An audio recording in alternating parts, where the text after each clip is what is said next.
Okay, let's see if I can save somebody some time or headache like I just went through. So I put in the new IMRC that goes into the intake, put everything back together. Car wouldn't start. This should be the problem. Let me show you. So there's a wire right there, that one that comes up. That had pulled off initially. There's a little metal tab and it just pulled off.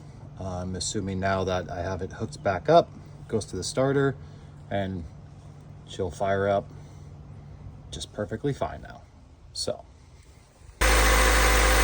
easy cheesy, just a loose wire. So it's right about there under the intake and the throttle body. Came loose when I pulled this off. So no biggie. Now time to relax.